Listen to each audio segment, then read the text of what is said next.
1.8, we're going to be looking at other types of inequalities. So we're going to build off 1.7 and learn how to work with still solving, but now instead of just linear, we're going to go into some quadratics and some fractional inequalities. These are called polynomial inequalities. Remember, a polynomial is anything higher than the second power. They call it a poly, meaning many. So we're going to be looking at something higher than just the linear ones. So if you're a step person, here's going to be your steps. When we're solving a polynomial inequality, first thing that we're going to do is we are going to find the zeros, just like what we've been doing this entire chapter. Then once we find the zeros, we're going to draw our number line and we're going to test the intervals. So again, if you like a list, these are going to be our two things. We're going to find the zeros, find the solutions, find those x values. We've been doing that all the chapter, and then we're going to test intervals to see how do we exactly shade this. So here's the book excerpt. It said to determine the intervals on which the values of a polynomial are entirely negative or entirely positive, use the following steps. So it says to figure out your intervals. This is what you're going to do. Find all zeros of the polynomial. Arrange them in increasing order. These zeros are the key numbers. So basically, we're going to find the zeros and put them on a number line, because you know number lines are in order. Use the key numbers of the polynomial to determine its test intervals. So you look at those zeros and you pick numbers to the left and right. Choose one representative x value in each interval and evaluate the polynomial at that value. If the value is negative, the polynomial will have negative values. If the value is positive, it will have positive values. So that's a whole lot of words. Let's put it into action. So here's a polynomial inequality. When you're solving a polynomial inequality, you do want to treat it like you're used to with polynomials. You want to make sure it's in some kind of a standard form. Basically, everything's on the left side or right side and zeros on the other side. Then what you're going to do is you're going to solve it. So in this case, this is just x squared. And so I'm going to factor this. This is going to be x and x. I'm going to say, okay, the back sign is negative, so they're going to be different. And what will multiply to give me negative 3 and add to give me positive 2, that's going to be a positive 3 and a negative, not a negative 2, a negative 1, excuse me. You draw your table and you say, all right, x plus 3 equals 0 and x minus 1 equals 0. So I'm going to look at x to be negative 3 and x to be 1. Now I am aware that this said less than 0 and I just wrote equals 0, but I just want to find my zeros. Then what we're going to do is we're going to draw a number line. And we're going to put negative 3 on here. And we're going to look at 1.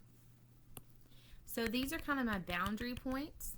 Something's going on to the left or right of these. And what we're going to do is we're going to pick a value here.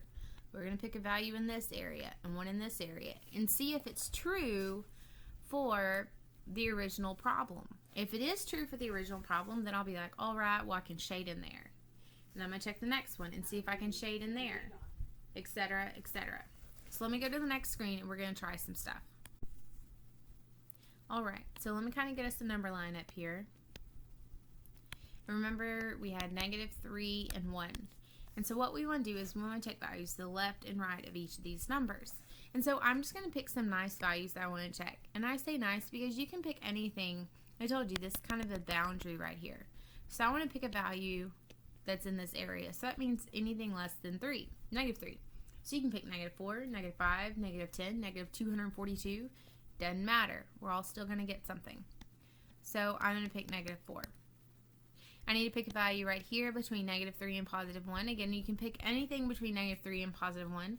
Maybe your favorite number is 17 over 19. All right. Pick that number. Plug it in. I'm going to pick 0 because it's going to make my arithmetic easy. And then I need to pick a number over here to the right of positive 1, and I'm just going to pick positive 2 because, again, I'm just being lazy and I'm going to pick easy numbers. What you're going to do is, remember our original function was x squared plus 2x minus 3 is less than 0. Okay, so what I want to do is I want to plug into that original problem and see if I get a true statement. And so I would say negative 4 squared plus 2 times negative 4 minus 3 is less than 0. It gives me 16 minus 8 minus 3 is less than 0, which gives me 5 is less than 0. That is not true. So that means in this area, I do not want any shading right here because that would not work for my problem.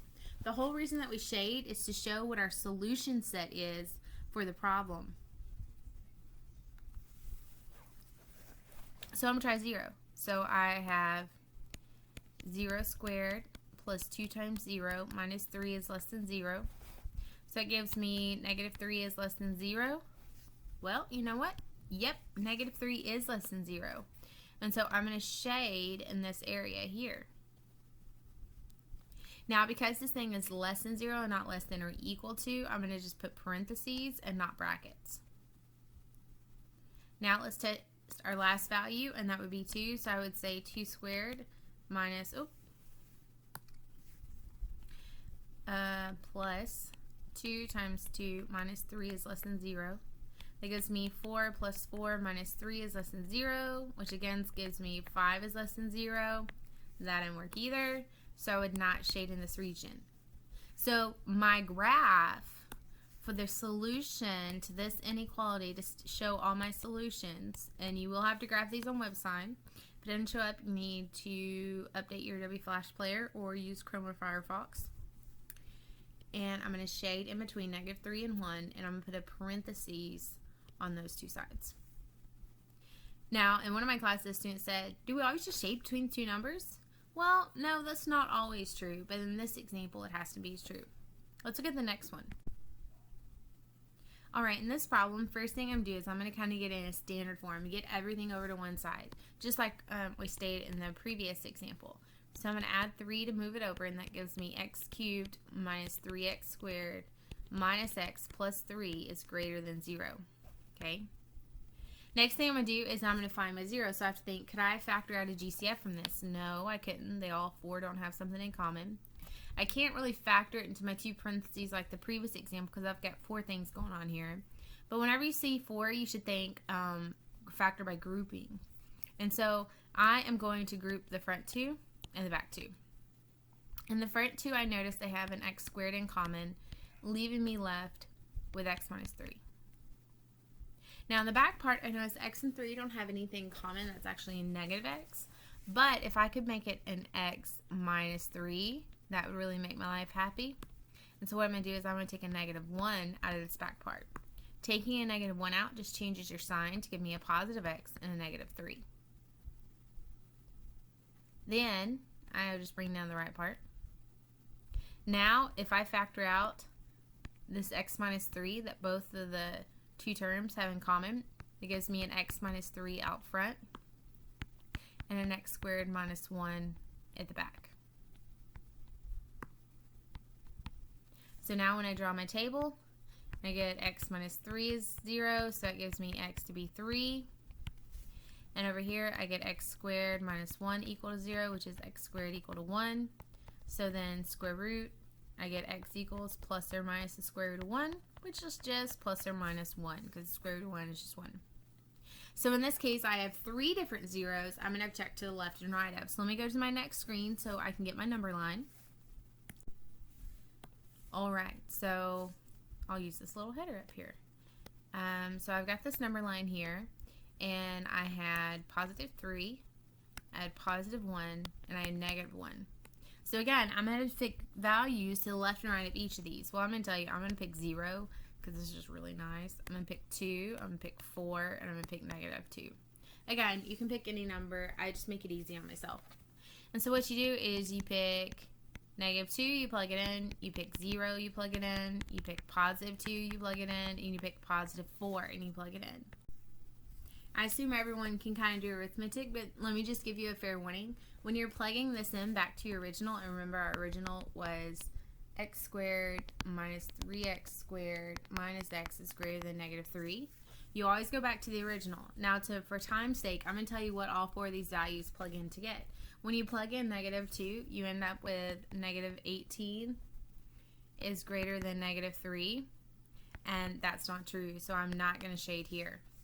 When you plug in 0, you get 0 is greater than negative 3. That is true, so I would shade in here. When you plug in 2, you get negative 6 is greater than negative 3, and that is not true, so I would not shade here. And when I plug in 4 into the original, I get 12 is greater than negative 3, which that is true, so I would shade here. So you will kind of notice a pattern. This is not equal to, so let me kind of use parentheses, not brackets. You'll notice kind of a pattern of every other shading. If you go to check your zeros and you're like, wait, I got two areas right beside each other that were shaded, then you might check your values. You probably got the wrong values. One of them's wrong, or you forgot one, etc. Okay? So, when you're working linear equalities, you're going to find your zeros to basically solve for x, and then you're going to check the intervals that you have created. Now this last one will work because it kind of looks scary for the fact that you have this x plus 6 over x plus 1. But just like when you had a problem and you had x over 3 is equal to, say, 10, in order to get rid of this division of 3 on bottom, you would multiply both sides by 3, and multiplying by 3 and dividing by 3 would cancel it out, okay? So, that being said, that's what we're going to do in this problem, okay? We are going to,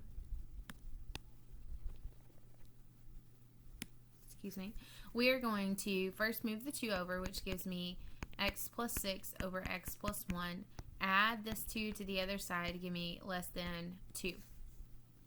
Then, in order, like I said here, we multiplied by 3 to get rid of division by 3, so I'm going to multiply by x plus 1 in order to get rid of this x plus 1 on bottom.